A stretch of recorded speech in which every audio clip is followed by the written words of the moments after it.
Today's episode is brought to you by Mars Energy Cream. Mars Energy is a new way to get a boost. Think energy drink, but it's a lotion you rub on.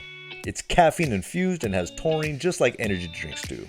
That's Mars with a Z, energycream.com.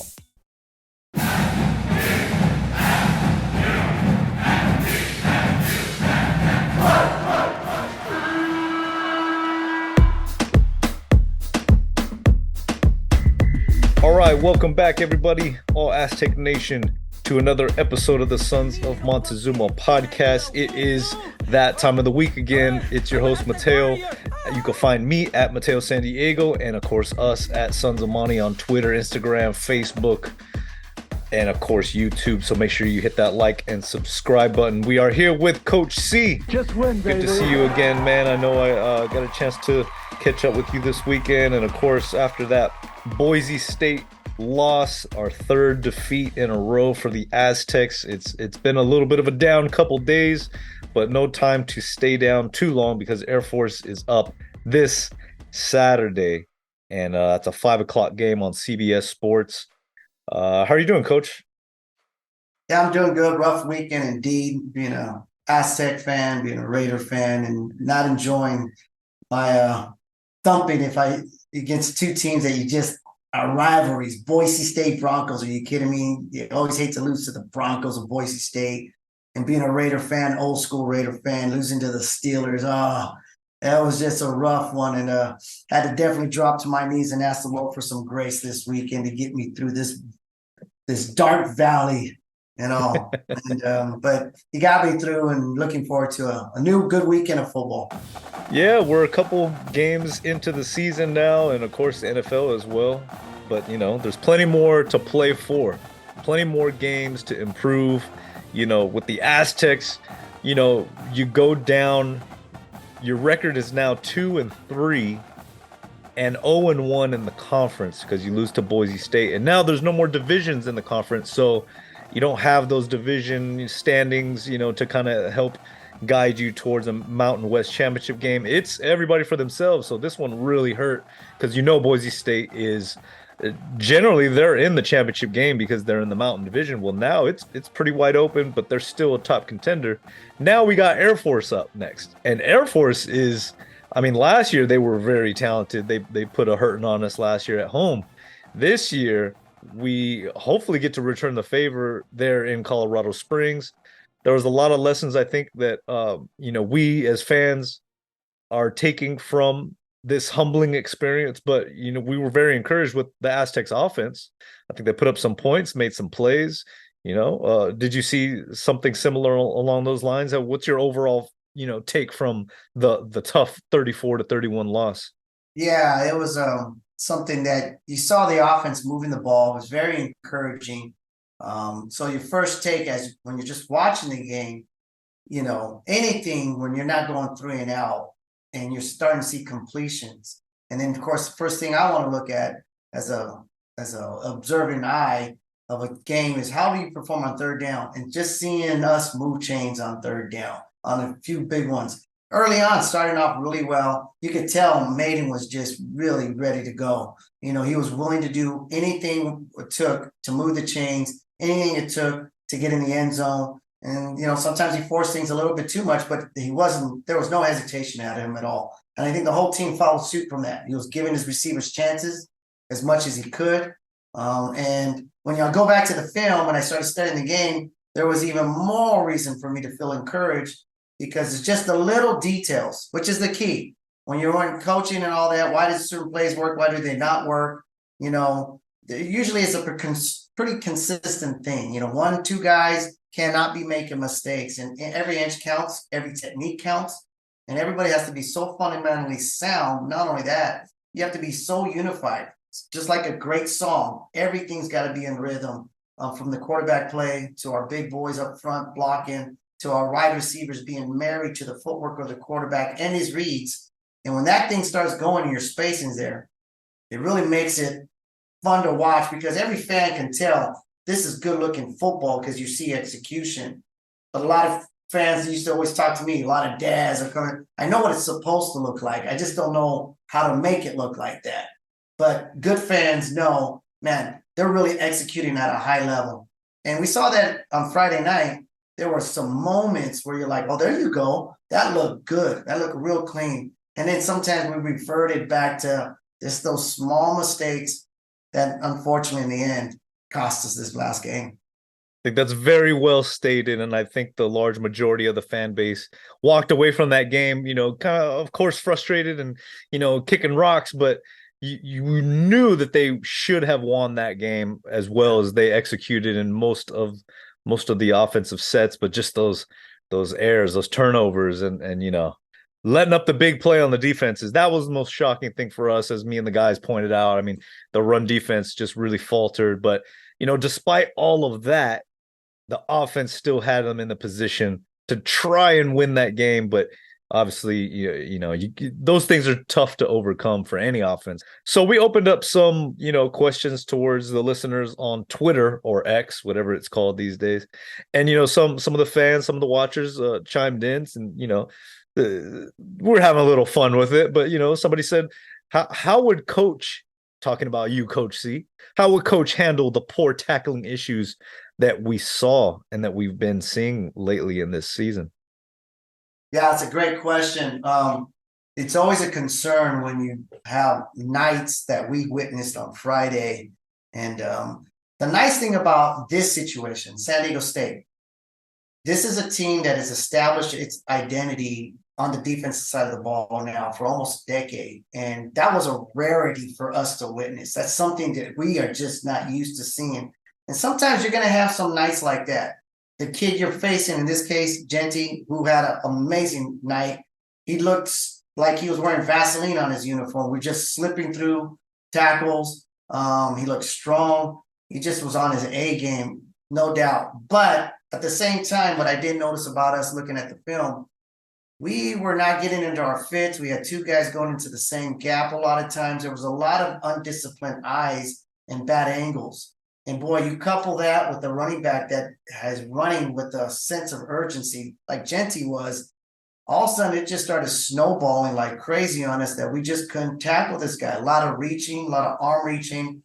And you just saw a lot of bad discipline he was so hot.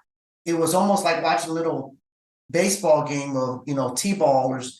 Everybody was chasing the ball and they weren't staying in their position where they needed to be. And our defense kind of looked like that. As soon as he had the ball, they just went in chase mode and they were all out of sorts when he made their cutback. And we lost our discipline big time. And one thing about our defense that has been fun to watch is just how sound they are, how well they communicate. It looks like there's 13 guys on the field on a consistent basis, and it's always us that's confusing the offense.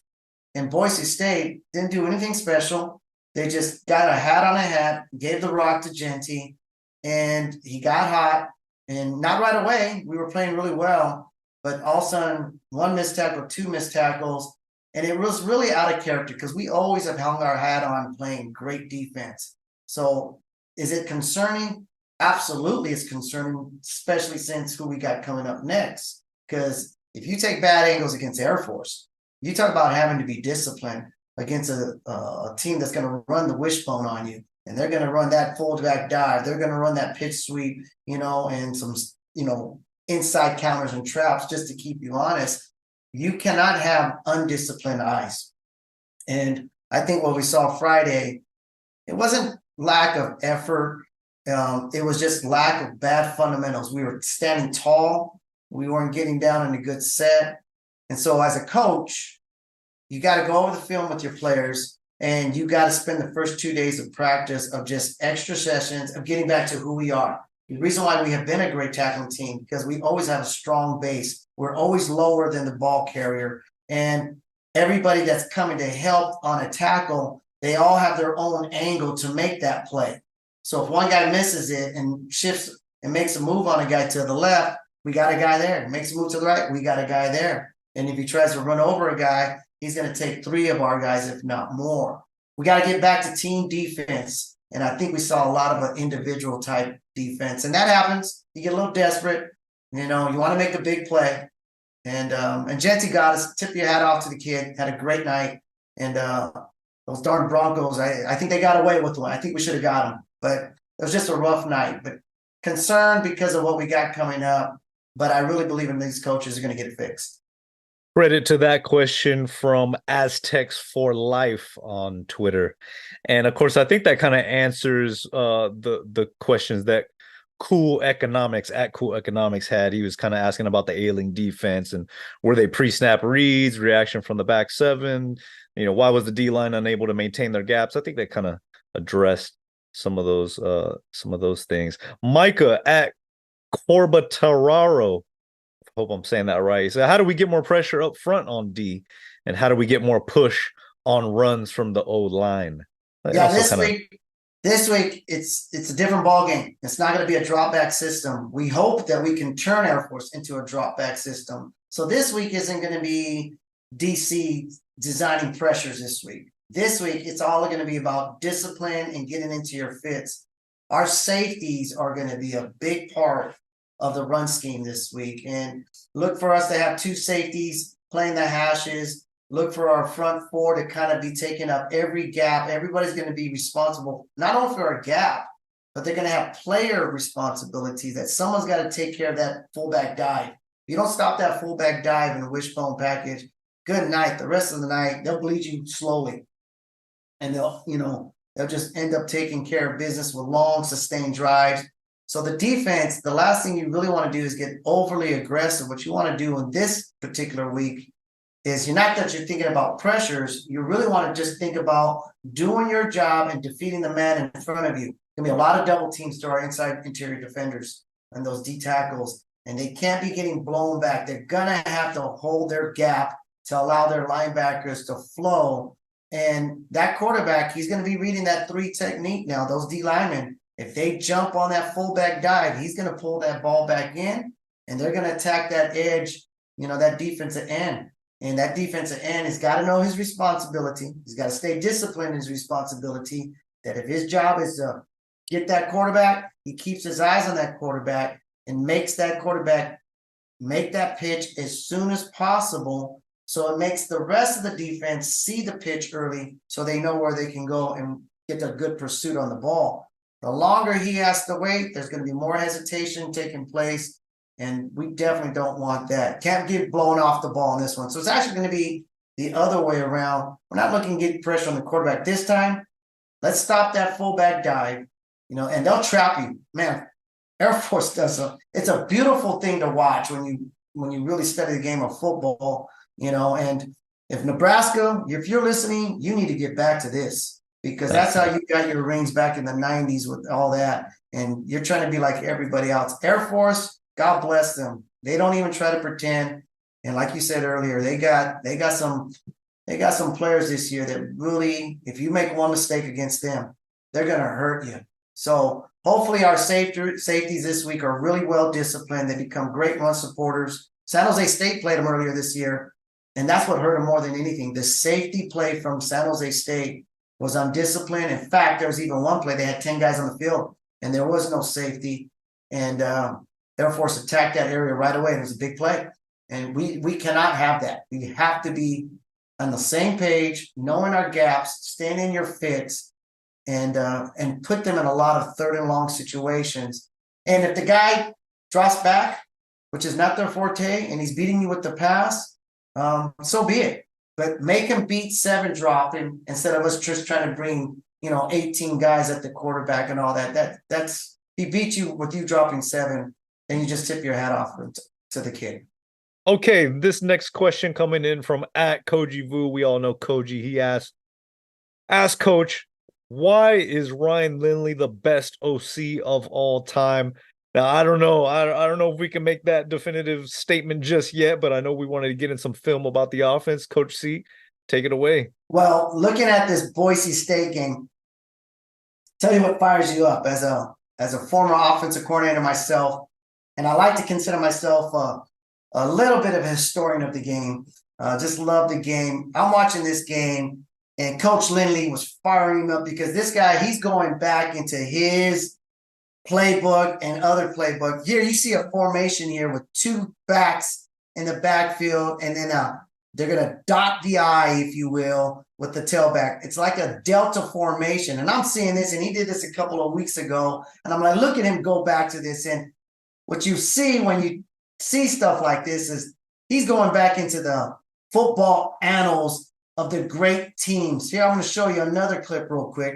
And what does Coach Lindley do? He goes back to the 1996 film. This is the playoff game between the great Dallas Cowboys and the up-and-coming North Carolina or the Carolina Panthers. But you see this formation, two backs in the backfield, dotted with the single back. The only difference is you got the quarterback. But this is being creative, something that you're making the defense think. And Coach Lindley, he's going to throw this at them, and he pulls something out, out of the old annals of the old game of football. And as an OC and historian, just love that stuff because it shows me he's going to work. He's being creative, making the defensive coordinator say, wait a minute, we didn't practice against this formation. But it gets better, Aztec fans.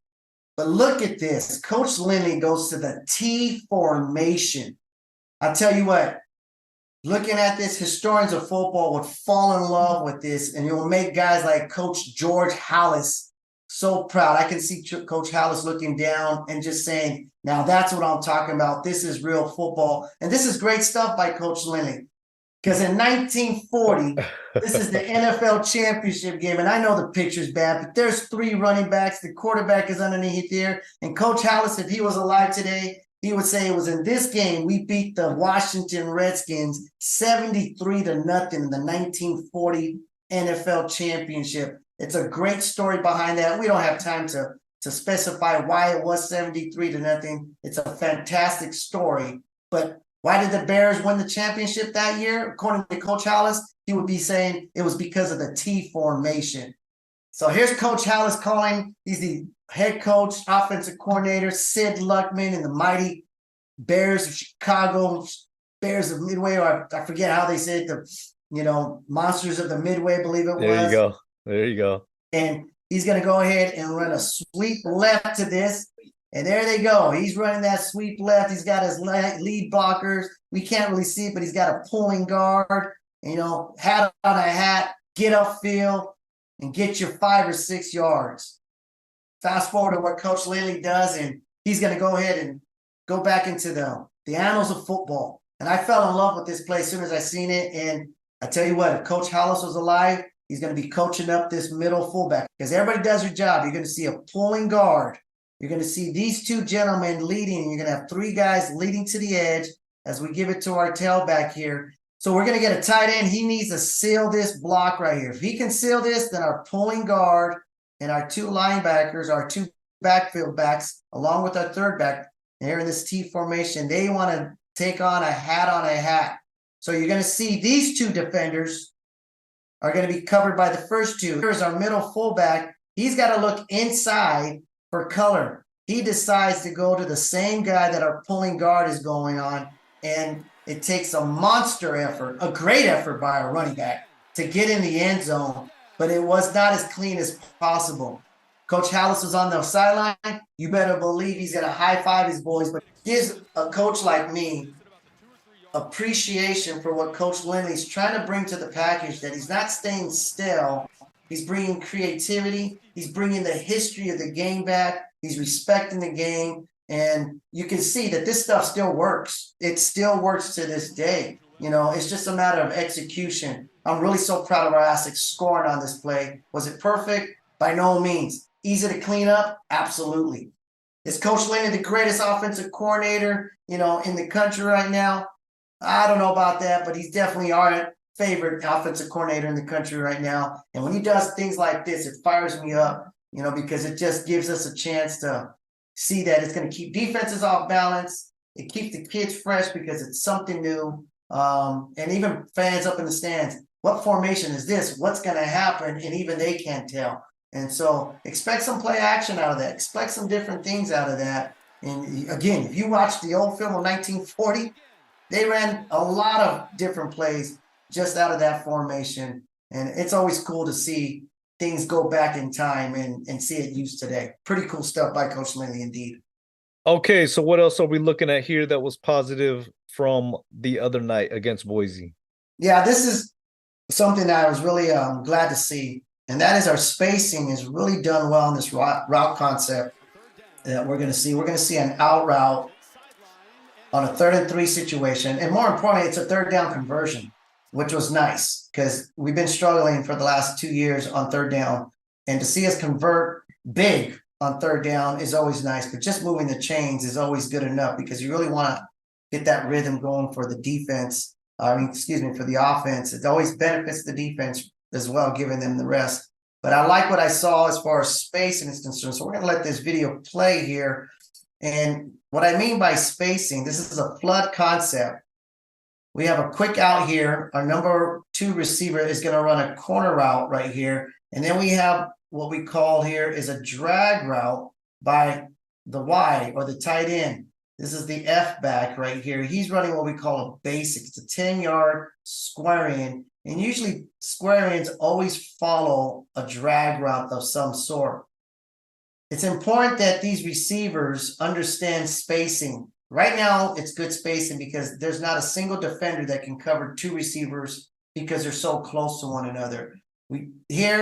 This gentleman here, this DB, he has to make a decision. Does he continue to fade back, leaving him wide open to move the chains? Or does he attack the hip right now, leaving the space wide open here? So gives the quarterback a good feel for what his intention is, and then it helps his decision out really clearly. This tight end here, he's got to read this guy. If this guy runs hard to get underneath that route, then he wants to settle on that hash right there, but he definitely wants to keep going, but no further than that hash. And the reason for that, it will carry this defender with him. And if Maiden sees that, then it's going to open up this basic route or 10-yard square in, if you will, or we call it basic. But Maiden likes what he sees because he sees the early intention by the DB to jump the hip of the out route, and he lets the thing fly. He's aggressive, and he lets the thing fly. It's a close call. Good night, is that a close call? And the details that we're going to discuss in a minute is going to be the details that you can count on the coaches. How do you clean this up where it looks cleaner? Because it looks like there's a lot of luck involved. It was good football, but still could be ironed out a little bit better. And those of you that were there, you remember this play, close call, great catch, great location of the ball, and we score a big one. First touchdown of the game. Should have been the second touchdown. Oh, should have been the second, is right. Yeah. Now, how could we clean this up? What do you expect San Diego State to do to clean this flood concept up and all? You definitely want to make sure that this guy understands his purpose is that he wants to get to this outside of the numbers as fast as possible, because the sooner he gets outside, the quicker this DB has to make a decision. So he has to have a sense of urgency with his route because it helps out his quarterback.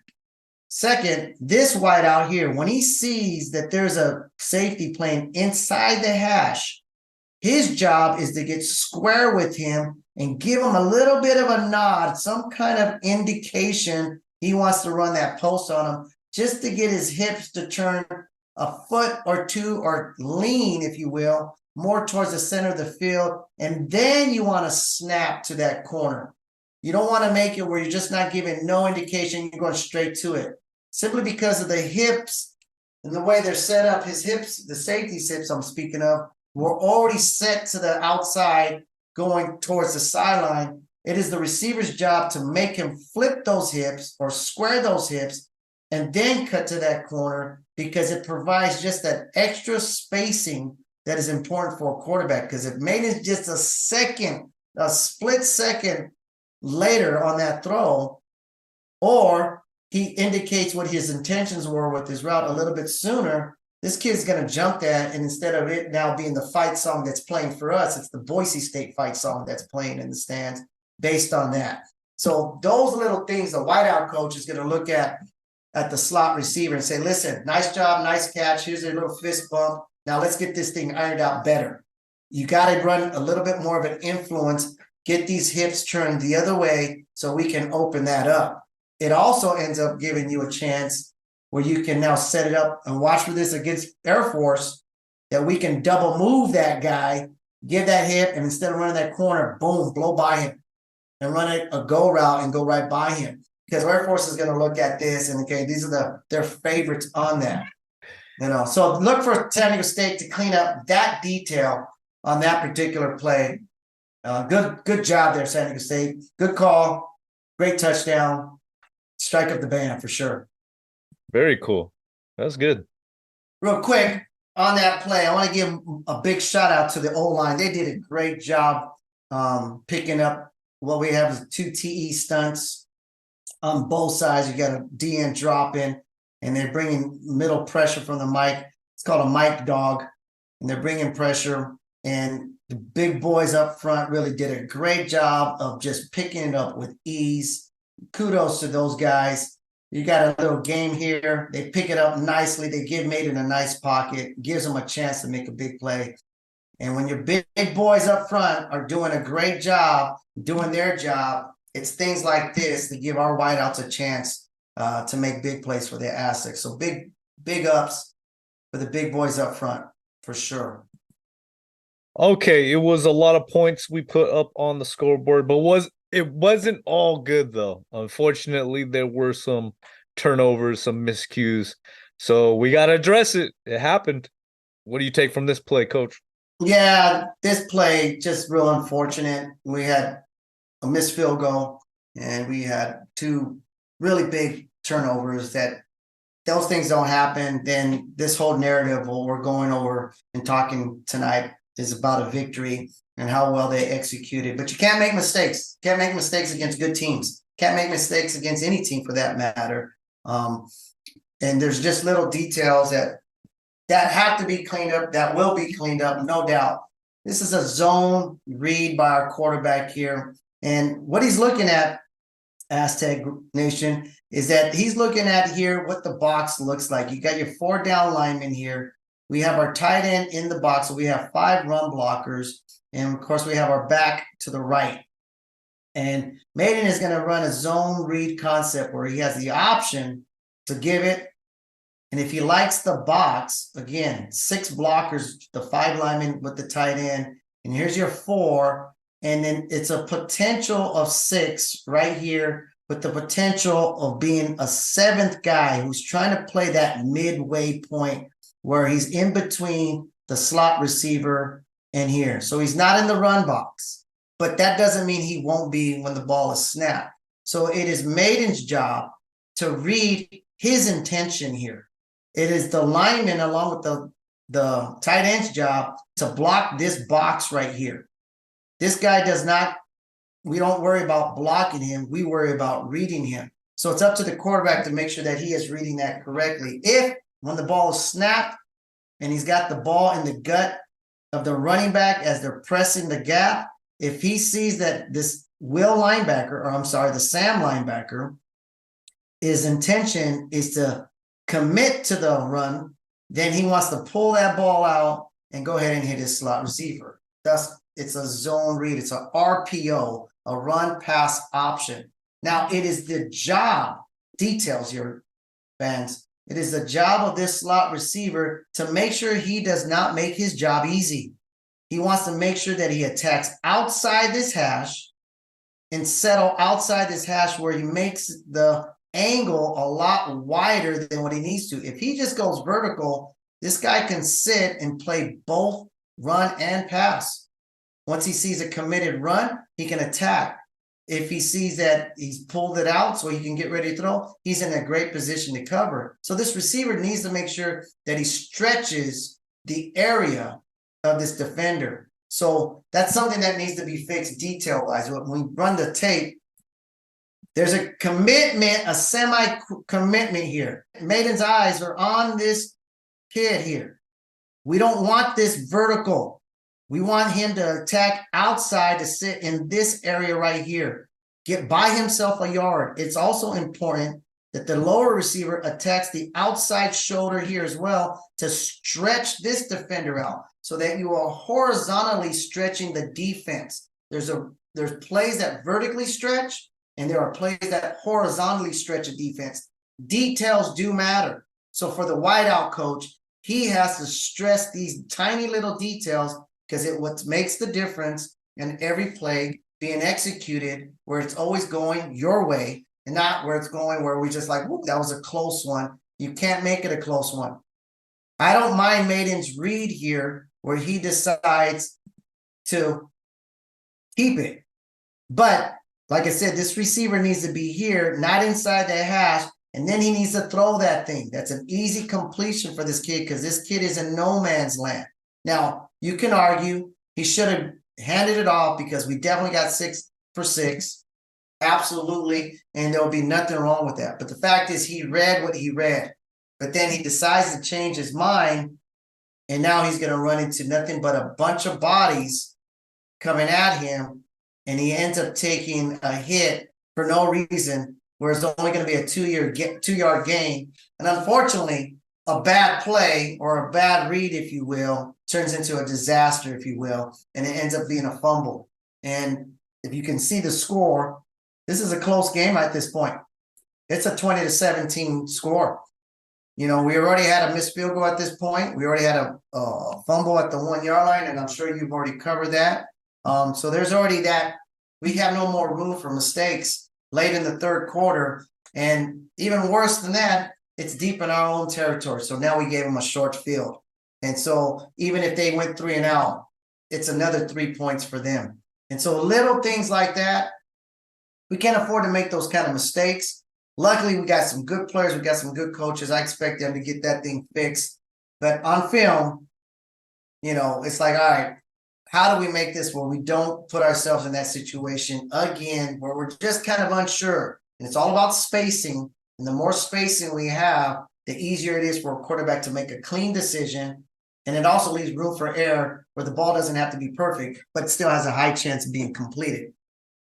I like that you bring up that spacing issue because I remember watching that play. Boise had just kicked the field goal in the third quarter to take that lead because it was 17-all and coming out of the halftime. And I remember this play because from the get-go, it just seemed like Maiden was just unsure. That indecisiveness as soon as the snap went up and what you're saying, that spacing, just being able to read it, you could see he was just a little bit unsure of if you were going to get it, if you're going to give it or take it or whatever, the options were. Okay, so coming up next against Air Force, I mean, these type of miscues can't happen because Air Force just likes to take the air out of the ball, long drives. I mean, that was kind of the name of the game. Last week we had the possession in our favor, but with Air Force it's a different deal. I mean, they really they won't give you a chance to get the ball back and try to tie things up, or you don't want to fall behind on these guys. You want to jump out on these guys early as much as possible. So I mean, how are you seeing us fare against this Falcon team who's really, really good? Yeah, it's gonna be a tough ball game. This is not gonna be something that we can't help them out. That's for sure. They are so conservative. They don't want that ball in the air. And the only reason I'm showing this picture, we don't even need to play the tape, but you can see right there what I'm circling there in the bottom right-hand corner, 3rd and 9. That's got to be something that we put this team in on a consistent basis. Easier said than done. They want to be in that 3rd and 1, 3rd and 3, in that range, because if they get close enough, they'll go for it on 4th down because they just believe they're going to get 4 to 5 yards per play. And you know what? This year, they're getting 4 to 5 plus per play. And they're doing a lot of good things. And we got to be careful. We got to be patient. Even if they're moving the ball on us and whatever else, we cannot get to a point where we just start getting out of sorts, start doing our own thing. You got to stay disciplined, because if it's going to be something where, they're going to have a 10, 12 play drive or whatever else, because that's just what they do. What you got to make sure you do is you still stick to your fits. And when you tackle hard. You make sure that it's a team tackling thing, and you get that possession any way possible. You got to get possessions. You have to steal possessions. I look forward for Coach Hope. Man, work on that onside kick this year or this week. Get that onside, win possessions, fake punts, get possessions. You keep their offense on the sideline as much as possible, and it is like gold this week, possessions. And if we don't get turnovers, most likely they're going to win the possession battle. So that means we better get sevens every time we have the ball. We better score. We better get ahead early.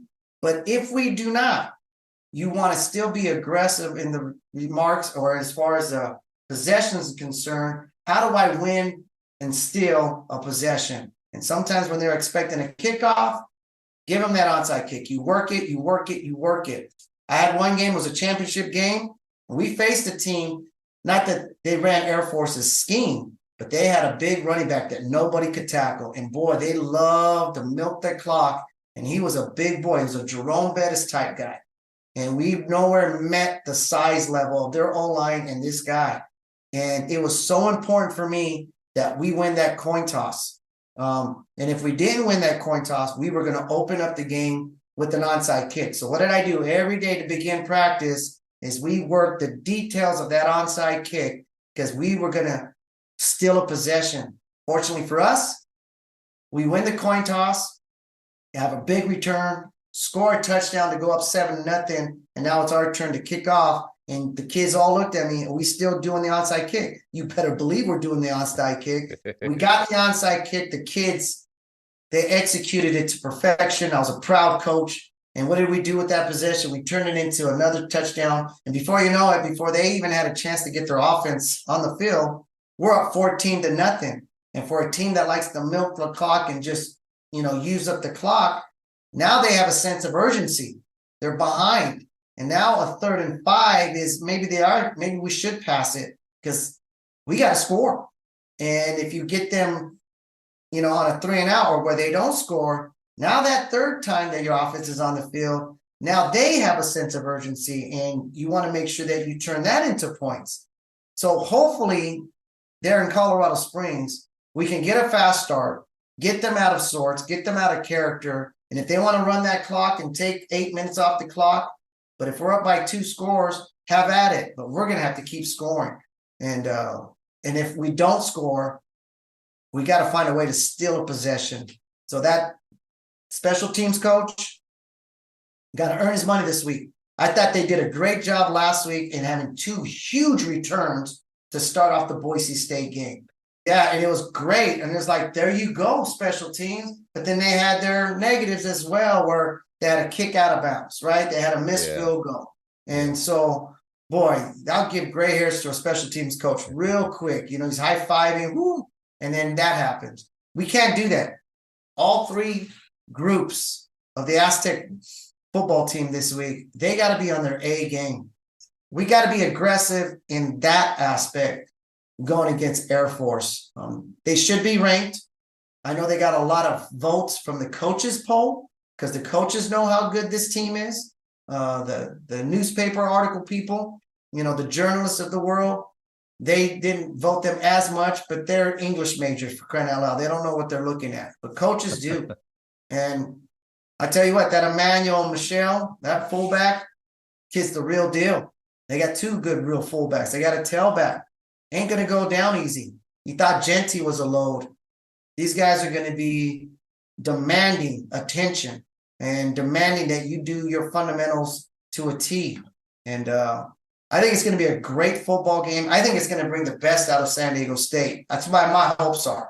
And it's going to bring the best out of these coaches because they're going to have to get out of that little comfort zone that they're used to being in. And coaches love to be in the comfort zone. I'm one included.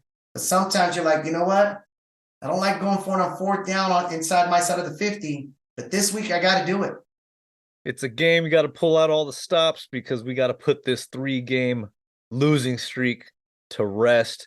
This game, if we win it, if we could pull this out, it changes the whole complexion of the season moving forward.